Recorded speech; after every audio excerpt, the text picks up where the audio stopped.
Welcome to Cactus Crossfire, your go-to for hot takes and prickly debates.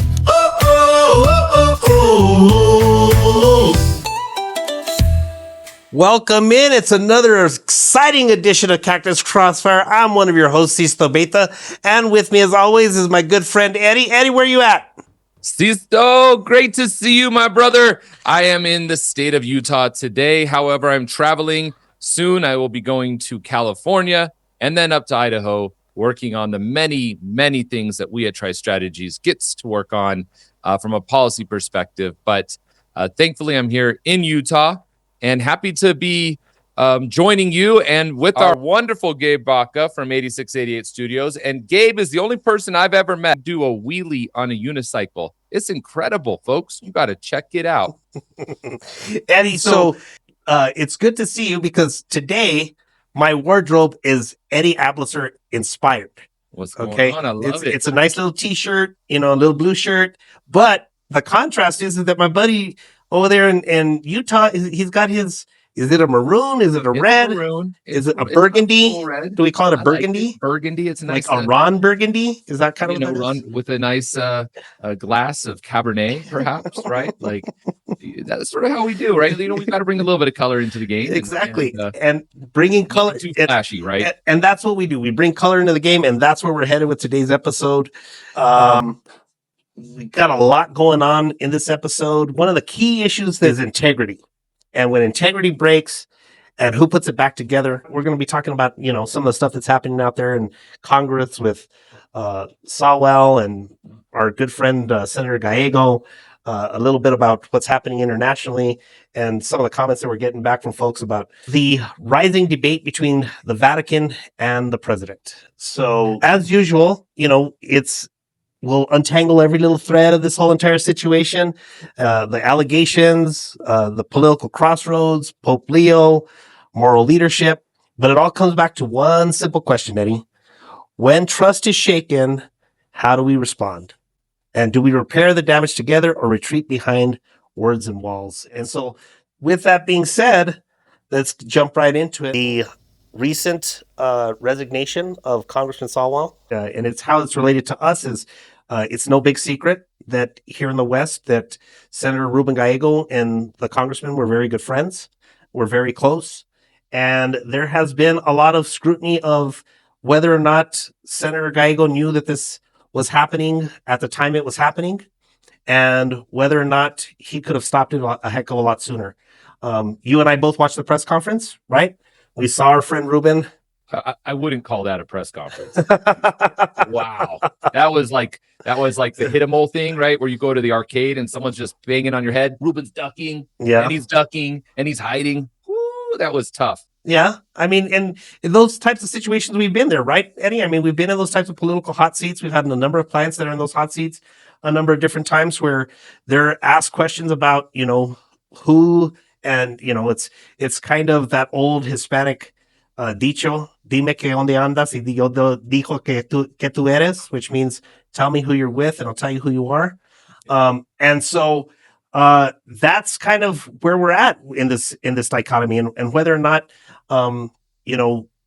people standing up and saying something about it could have had a better effect than what we're seeing get played out right now. Well, let's not be shocked that this came out when and why it did.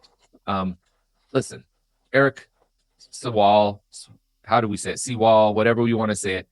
The dude's been elected to Congress. This information's been out there, right? It's been out there circulating, and it came out at the point when in the jungle primary, right? Your top two, doesn't matter what party, but top two in California rose to the level where you've got two Republicans that are sitting in the position to get top two, right? You had Sheriff Bianco and Hilton as the first and second place polling positions.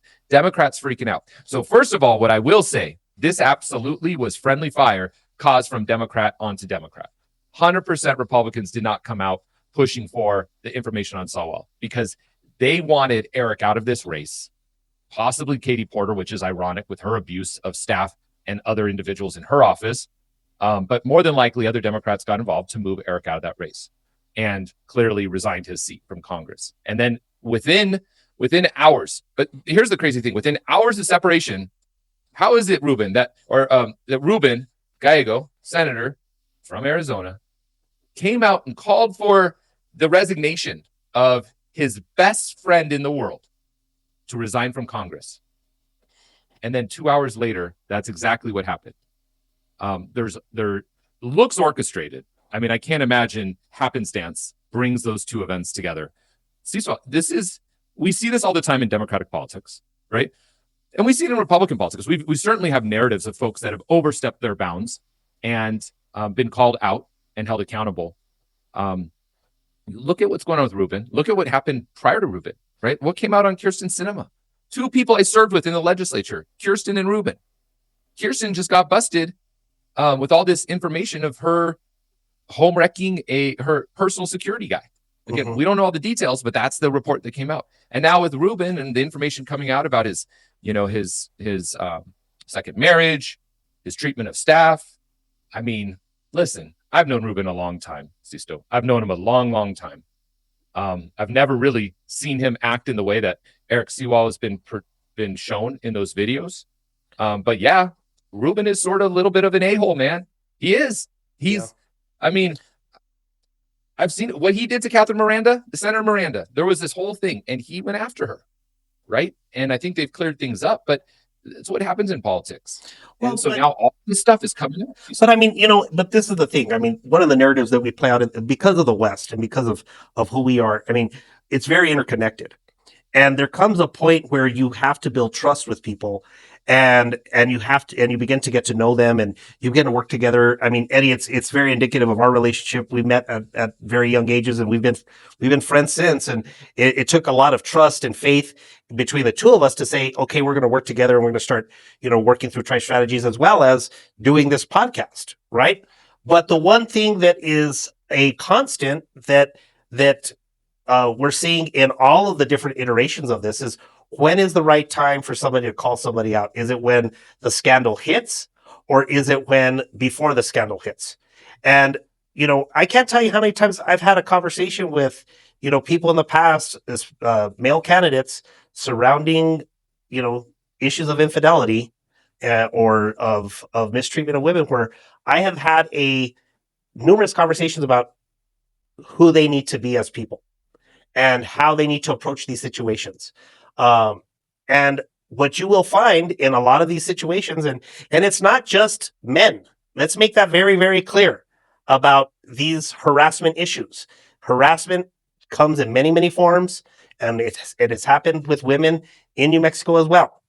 But in those instances is, how are people that are connected to these people, have strong relationships with these people, how are they stepping up and calling their friends out on it and having the conversation about, hey man, I think you're going a little too, far on all this stuff.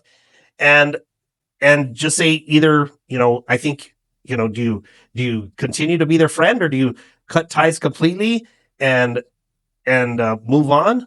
What are those options? And it's because of that, it's one of those things here in the West where it's a lot of business deals have happened too many times in the West where it was never a contract. It was a person's word and a handshake, right? And so how does that resolve itself? Because it's not just a Democrat trait, and it's not just a Republican trait. It's just a human trait, really. Well, and there's a lot of irony in all of this, Sisto. I mean, we talk about integrity. We talk about someone practicing what they preach. Like, this is what the American public hates about politicians, Sisto, right? The nail in the head statement of our century is, how come politicians can't practice what they preach? Go all the way back, and you had the whole situation with Democratic frontrunner for president from California, Colorado. You're talking about Gary Hart. I thought he's from California. No, he's from Colorado. He's from Colorado. He's from Colorado, right? And that scandalous affair.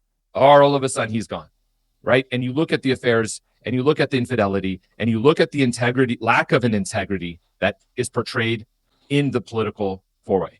Then you have, fast forward, you have the Bill Clinton era, which, those of us that grew up during that time, this has shaped much of our political ideas, because, I mean, his entire public life was portrayed for the public a private life publicly, and all the infidelities exposed. Moving forward, and then you have leaders. I mean, my goodness, how often did people try to pin lack of integrity on President Barack Obama? And thank goodness that this guy had such a stellar reputation, such a stellar background. They could only criticize his tan suits and the fact that he used to smoke death sticks, right? Those heat cigarettes that Altria and R.J. Reynolds pushes upon the population. But thankfully, he's off of those, right? Hopefully, he's using something more harm reduction like Zen. Nonetheless, there's nothing scandalous in his world. And then you go forward, and my goodness, do we have the scandal of the century with Trump and how, I mean, there is no shortage of dramatic movies about his presidency and his life that will talk about these scandals, and it just filters downward. I mean, I saw it today on news. Congresswoman Bobbert came out and said, "What is it about Washington, D.C. that makes everyone so horny?" Like, didn't she get busted in a Colorado movie theater? No, it was a DC. It was a DC movie theater. DC movie theater. It wasn't in a movie theater. It was an actual theater. Ironically, she was watching the stage version of Beetlejuice. So you know too much about that story. The funny thing is it's the things that stick in your head over the years will amaze you. I think that we kind of touched on this in one of our other episodes, is we hold our elected officials, we hold our leaders to a higher standard that we even hold ourselves to, right? It becomes harder for them the longer that they either deny it, don't address it, or continue to have it pushed under the rug. And that's where I think that some of these guys get into trouble, because, when your buddy friend is over there doing X, Y, and Z, and you kind of have a sense that it's happening. You kind of have a sense that this is what's going on. If you can't either walk over there and say, "Hey, man, just want to let you know, here's some of the stories that are floating around out there, and you know how stories start, and it doesn't look good. So if I was you, I would just, chill out for a while." And people have a hard time doing that with political figures. They have a hard time speaking truth to power. I am definitely guilty of that in my political career, because there were times where, I noticed that some of those things were happening. I didn't have the credibility nor the influence to make a change. Now that I'm much older and I'm more experienced and I've had more time around these individuals to understand them as human beings, they put their pants on one leg at a time, just like everybody else. That's where people have to start speaking truth to power. And I think that what you're seeing here is that, we can't just expect for people's moral characters to be changed overnight, or for that the country's, or that the DC moral character is going to change overnight. Because let's face facts, DC politicians are the beginning of the nation. I think everybody knows about the little hideaway that Ben Franklin had there. Ben Franklin, Thomas Jefferson. Yeah.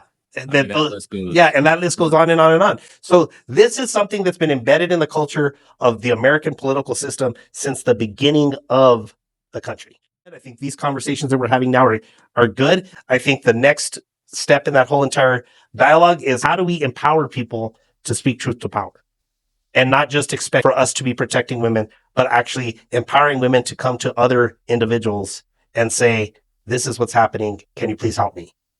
But Sisto, I also want to hold some accountability. We did an episode on Karen Porter, the other Democratic gubernatorial candidate in California. This Karen goes after her staff in a ruthless way.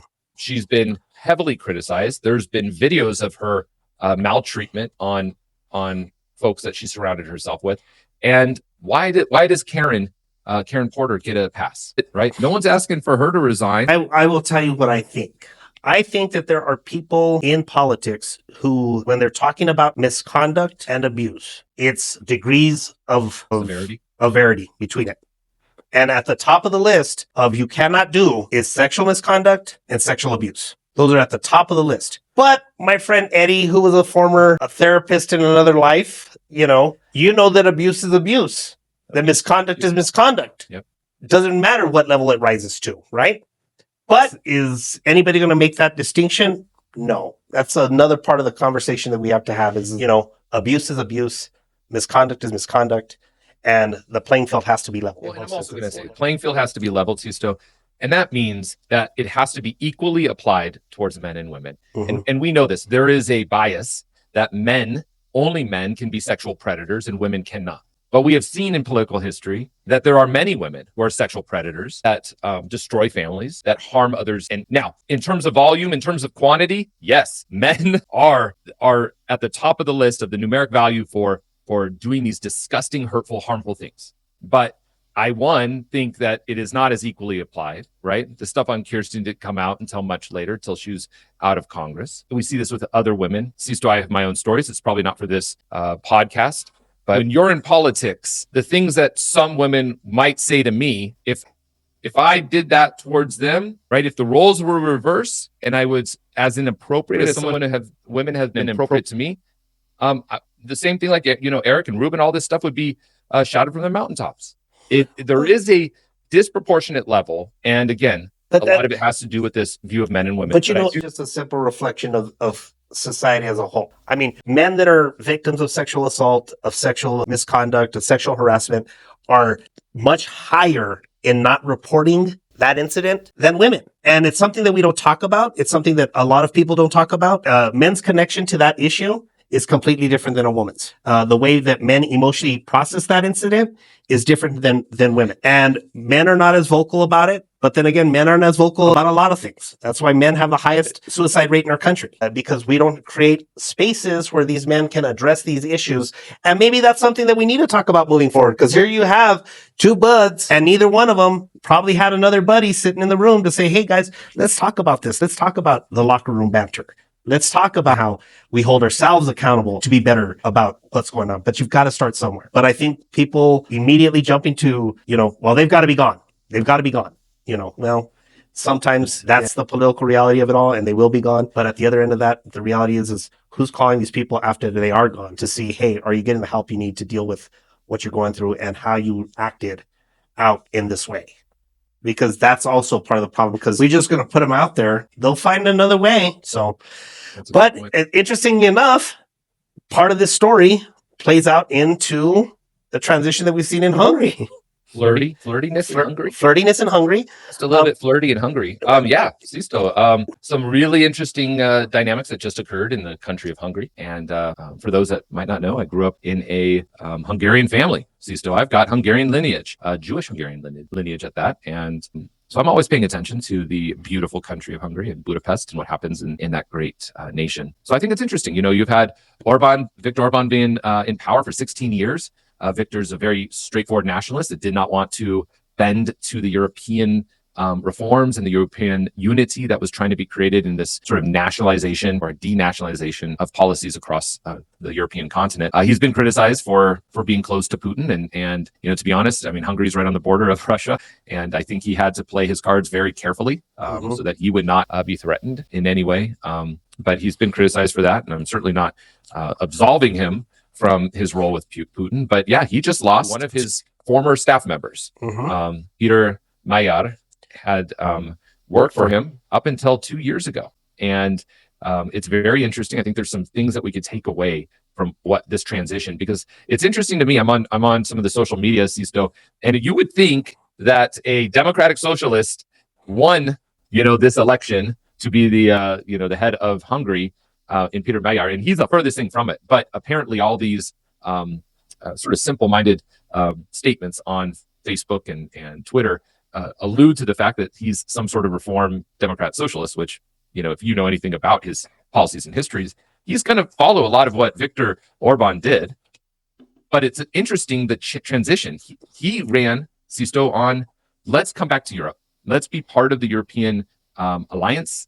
Let's create systems and finances that can benefit all, really moving that way. But he challenged Orban on a lot of the corruption stuff. And I'm interested in your take because Viktor Orban's been criticized heavily, and at least his government's been criticized heavily. A lot of cronyism that exists within that government. And it seems that a little bit of the populism won in saying, hey, no cronyism. Well, I mean, I think that you got to look at the whole evolution of Peter Mayer. The hardest part with him is he was a part of the administration. He was a part of the party, and it was a sexual scandal where he broke away from the administration for their handling of it and their lack of.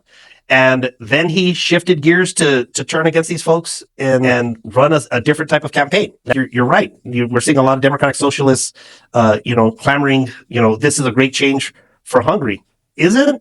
I mean, I've seen a lot of Democratic socialists over the last couple of years clamoring about these great candidates who have won elections, but they're not really changing much. Right now, the one thing he is doing is he's reinstating, the public media and allowing them to become a much more free press. I don't think he was going to get much pushback from a lot of folks on that one issue. And I think it's a bigger part of it is that the press actually was, kind of tilted towards him anyways, because he wasn't Orban. He's young, he's fit, he's attractive. Ladies, he's also single. But even in his recent divorce, there's a little bit of something there that people got to look out for, It was not a very happy marriage, to say the least. And this whole context of what we're talking about today and how this whole episode rolled out is that this could very easily turn into another one of those situations if we're not careful and we watch it. But you're right. The Democratic left in America, the far progressive left, has wrapped him up and said he's going to be our new rock star and hero in Europe and is going to help us, stand up to Putin. Time will tell. Time will tell.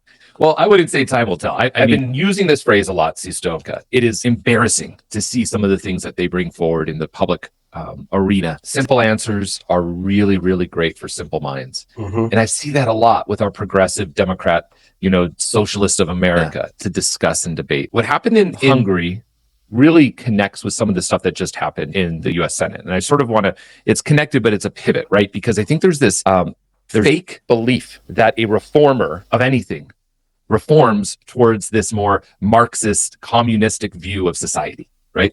That truly Peter Magyar would be a reformer, but reform in a direction that still enforces very strict immigration policies, right?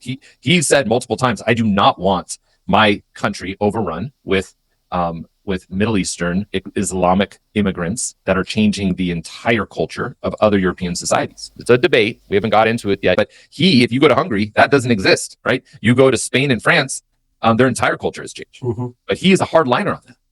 Yet these Democrat Socialists of America are embracing this guy. And so then I step back and I look and I see what's happening there. And I think yesterday, we in this country celebrated and observed Yom HaShoah.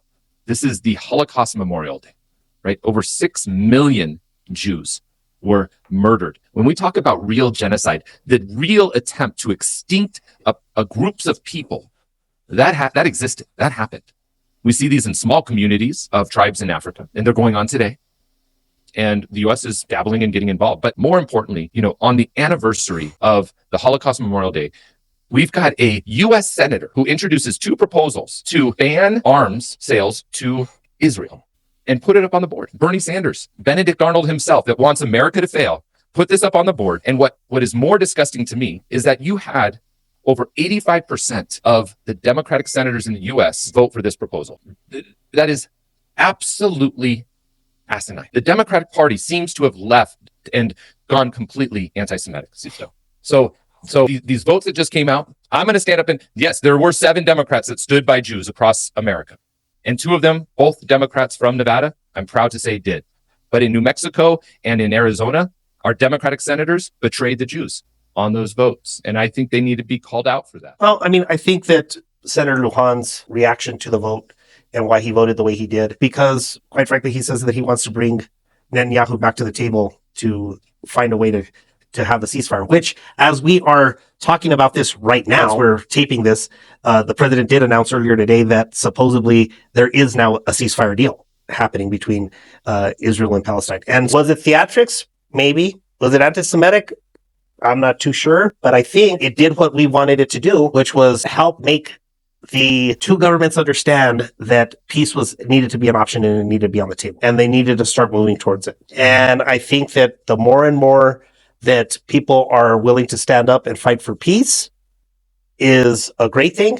But us standing up and telling our friends that, hey, you need to get yourself right before we move forward with anything, because this is going to bite you in the butt.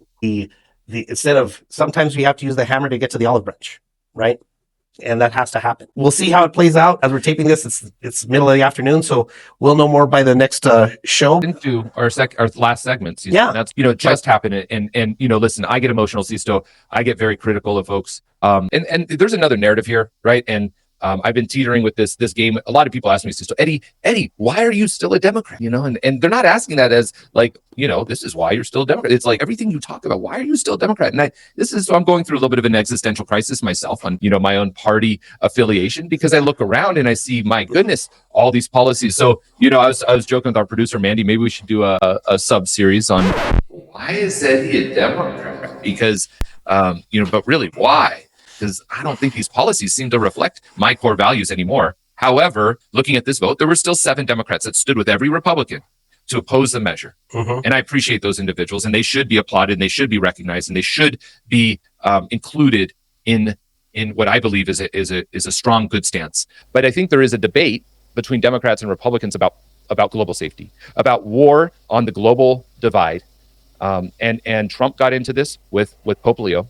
And I'm sure you and I will have different views on this perspective. But to me, Democrats coming out and claiming for peace while people are getting, murdered across various, segments of society is not peace. You don't just stop. Just because you put your head in the sand and you can't participate or see it doesn't mean that the world is still at war. And I believe it is our moral opportunity to get involved there. So, Sisto, I'm interested in your thoughts.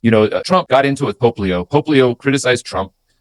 What do you think? What are your thoughts on the debate around the U.S.'s involvement in the Catholic Church's view of war in the country? It's not a shocker to anybody watching this that I am Catholic, and I've been very involved with the Catholic Church, and I'm very proud of Pope Leo and his stance in regards to leading us closer to peace. I think it's a position that the church has traditionally not taken in the past and been so vocal about. I think it's been the last 3 popes or the last 4 popes that have actually been very vocal about democracy and freedom and the U.S. intervention in different situations. And in this case, I think what is really got Pope Leo and a lot of folks in the Catholic Church riled up is how the narrative has been played out as a Christian value for this war, and that this is a Christian moral obligation for this war. And they have grounded themselves in saying that these are imperative to God. And I mean, even as we're talking about this, the president tweeted out earlier this week a depiction of him as he says, a Red Cross worker, but I think everybody seeing it knows exactly who he was trying to depict himself as. To Christians, that's problematic, seriously problematic. And when you start draping yourselves in these narratives is when it becomes a problem. The Pope Leo, I got to give it to the guy. He's out there and he has rallied the majority of the Catholics that are throughout the Southwest. I mean, you even heard from our own Archbishop Wooster here in New Mexico, Archbishop Golka in Colorado, and even the Archbishop Thomas in Vegas, and are all on the same page on all of this. Archbishop Wooster said the gospel is a message of peace, and the Pope has a responsibility to proclaim it. Even when the world chooses war, diplomacy doesn't mean ignoring harm. It means dealing with it respectfully. Archbishop Golka, the Pope's role has always been pastoral first. His call to dialogue reminds us, even in disagreement, we're called to adopt charity and humility over violence and destruction. And Archbishop Thomas in Vegas, there's power in speaking truth, especially truth that pushes against destruction. Pope Leo's courage to say no more violence resonates deeply here, where dialogue and diplomacy must come before division. I don't think that anybody in the Catholic Church is saying that they should not stand up in positions of conflict. I don't think that they're saying that. I think what they're saying is that there are ways diplomatically to resolve a lot of these concerns. And I think that going back to that vote you were talking about before is something that both the Catholic Church and I know myself and others, we would rather choose diplomacy first before we choose violence. I was teasing our producer, Mandy, earlier when she came in today that she was feeling a little grumpy and she chose violence today. Whereas I tried to negotiate it out with her about what we were going to do here on the show. And that's the Christian Catholic Libra that I am, is trying to find that balance and trying to find that diplomacy. 2 things about this situation that makes it very unique in history right now. This Pope is American, right? It's true. This Pope is American, and this Pope grew up right here in the great state of Illinois, and he's speaking truth to power, which is coming back to where we started this whole entire conversation for this episode, is when are our friends and allies going to start speaking truth to power? And I think you've brought up 2 instances right now where people did take that step. And I think it was at the right time. I think it was at the right place. When you have such a backlash against someone like Pope Leo for holding true to the belief of the gospel that peace is a better choice than destruction, is deeply rooted in the Catholic faith and deeply rooted in the Gospels that J.D. Vance seems to, yet again, like I said before on one of our other shows, doesn't believe that us Catholics actually read the Bible, but we do. And we will remind Vice President Vance to check his Bible. I will at least provide a little bit of addendum, because I believe everything you said is true, Sisto. And I believe that our faith leaders across the globe believe that peace is tantamount to all we work for, right? How do we get past this violent engagement over territory, over profit, over myth and prejudice, because that's what exists in this world. But it was Saint Thomas Aquinas and Saint Augustine, who both led us in our current proposal. The Geneva Convention is based on the works of Augustine and Aquinas that created this just war proposal, that utilized biblical truths from Deuteronomy to Romans and portrayed the fact that suffering and pain cannot just be permitted in our world, that you do not sit and be murdered as a people out of virtue and faith, that there is a time when people of faith must stand up and there is a just cause in stopping the violence, that violence stopping violence is sometimes a necessary evil. And so, I look at what Pope Leo said, I look at what other people following that has said, but I do believe that there has become a misconstrued notion of what peace is. Peace is, again, not turning a blind eye and looking at the Iranian government building nuclear weapons and believing that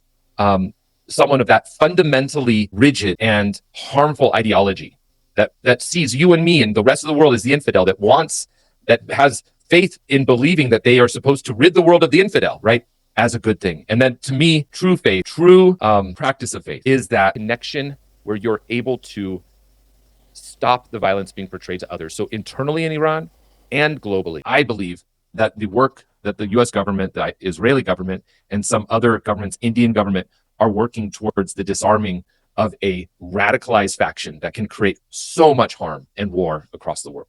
To me, that is working towards peace. And again, I believe that that's what Thomas Aquinas led us toward. And I think that in this instance, we've already seen the damage that has been created by a drawn-out conflict. When the conflict started, Pope Leo didn't come to this revelation right on the outset. He watched how it played out, and he's watched who the players are, and he's watched whether or not the negotiations have brought people back to the table and have the meaningful conversations that you're asking for. And sometimes it's harder to be the ambassador of compromise than it is to be the ambassador of destruction. A scene in the great movie Desperado, where he says that it's easier to destroy than to create. And one of the things that we have to be mindful of, it's harder to build coalitions than it is to just destroy them and break them down. Pope Leo has seen how this conflict has played out. He's seen the casualties on both sides. He's recognized that now we are coming closer to the time for reconciliation and comfort and peace. And we have to start taking hard lines and speaking truth to power. I don't think it's something that the Catholic Church has done enough of in the past, but I'm glad to see that they're stepping up. They are not afraid to have the conversation. And it's not glamorous work, Eddie. You and I both know that. Being the messenger of compromise is not easy work, but all great conflicts need people like that to come to the table and get people to the table and call for meaningful dialogue. In that, Eddie, we're right here at the end of our show. We're getting into our favorite segment. Tell me something spicy, something prickly, and something quickly. So, Eddie, what do you got? Man, I had a lot of opportunities for prickly this episode, and it took a lot of time to think through it. I'm going to start with my spicy take. Sisto, my spicy take is prediction markets. Right now, you have the state of Nevada, my state of Nevada, state of Arizona, former state of Arizona. You have states in New Jersey, all filing cease and desist and criminal suits against prediction markets like Kalshi. Kalshi is a company that took a look at the CTFC and said, hey, we believe that if you can trade futures on the price of sheep, on the price of oil, on the price of gold, right? Why can't you trade futures on the price of, an outcome of a sporting event or the outcome of an athlete or, various questions around sports that exist. And so they commoditized and put in the commodities market an opportunity to do just that, prediction markets, to predict between two users. And I think it's fascinating because to me, this is when before Uber started. You had all these cab and taxi authorities, unions fighting against Uber. No, individuals can't do ride sharing. They can't take care of their own, and drive someone around and get paid to do it. That's illegal. That's all monopolistic. So what do we see from Vegas and Atlantic City and the Indian gaming casinos? You're seeing a lot of monopolistic behavior. They're trying to stop these prediction markets from moving forward like Kalshi. And all they're doing is saying, between you and me, we can make a trade together. See, so we can say, hey, how long does Eddie rant on his spicy take? Is it above a minute or below? And then there's a trade there. The over-under is always there's 3 no minutes. house. There's no house. There's no insider trading. It is an opportunity to clean up the markets. And so I think it's fascinating. I'm paying close attention to that, the way these lawsuits roll out. So that's my spicy take. Everyone pay attention to the prediction markets. My prickly take, I'm bringing up my arch nemesis from Gotham City, Two-Face Mayor Two-Face Mamdani, who came out with a pied-à-terre tax on certain wealthy individuals in their city. I mean, just sort of shocked. Like the rates at which he is taxing individuals, I don't know why any of them would stay in the city. So now you're moving this concentration of wealth out of Manhattan into surrounding entities.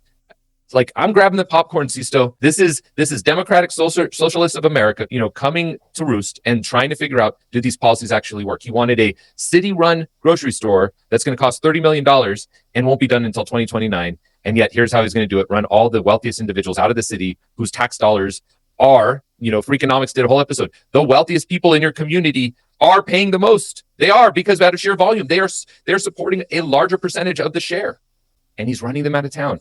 So that's my prickly take, Sisto, Two-Face Mamdani. It's only a matter of time until this guy gets run out of town. My quickly take, I'm going to get a little personal here.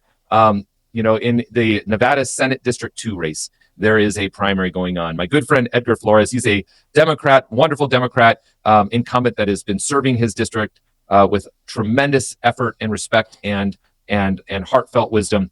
And his opponent is coming out with really nasty, sort of aggressive angles. Well, much to my shock and much to my sadness, his opponent was endorsed by one of his dear friends, a friend of mine too. And this happens to be because of the teachers union. The teachers union out there in Nevada is flexing their muscle to force this guy, Ruben Da Silva, to endorse a opponent, a challenger of a sitting incumbent Democratic senator. And it's just, to me, it's sad, it's sickening. Shame on that teachers union for forcing this upon people. And I feel bad. It just tells you, my quickly take, there are no lifelong enemies and there are no lifelong friends in politics. Sisto, what do you got? Unlike yourself, I'm actually going to stick in the theme of today's podcast. My spicy take is peace is strength, and it's about time we called it that. And the reason I'm saying that is that Pope Leo's challenge to the global rhetoric on Iran and the Southwest Archbishop's moral backing of diplomacy over war. The spicy takes is peace isn't passive. Peace is harder than just engaging and drawing up war plans. Peace is harder to work at. And any individual who is calling for peace needs to be looked as a beacon of strength and somebody that we should all take a page from, because like I said before, some people believe it's easier to destroy than to create. And that's my spicy take. Prickly is something that's been happening out there. We haven't touched on it much here, is book banning. And book banning doesn't protect our kids. It simply stunts them. Making sure that we're starting to censor what our kids read, not allowing them to develop their own ability to process information and develop their own moral code is something I don't think that anybody should ever try to do. States like Texas and Florida, they're targeting libraries and schools and, questioning who gets to decide what stories are told and which ones are silenced. So here in the West, in the Southwest, we love a good yarn. We love a good story. It's weaved in deep into our culture. In many of our Native American culture, it's the only form of history that they have, which is an oral story history. And people need to start recognizing that those are important things, that we cannot turn our backs on the importance of books that have different trains of thought than us. And we shouldn't be afraid to read those books as well, even when we know that they disagree with our moral compass. So that's my prickly take. And quickly, our neighbors to the south, Mexico. Decriminalization of abortion is a game changer for women and for sovereignty. This is something that is very interesting that we're still having this conversation at the same time when we're talking about the Pope.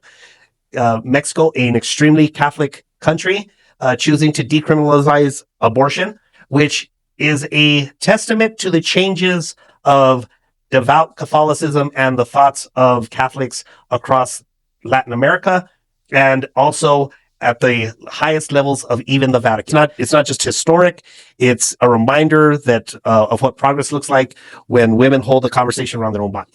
That's my quickly take. With that, Eddie, we're out of time. We've had a great show today. I want to thank Gabe again and Mandy for putting us through. And with that, we'll see you guys next time. And be sure to leave your like, comment, follow on all of our socials, and visit us at cactuscrossfire.com. Talk to you soon. Out. Cactus Crossfire, your go-to for hot takes and prickly debates.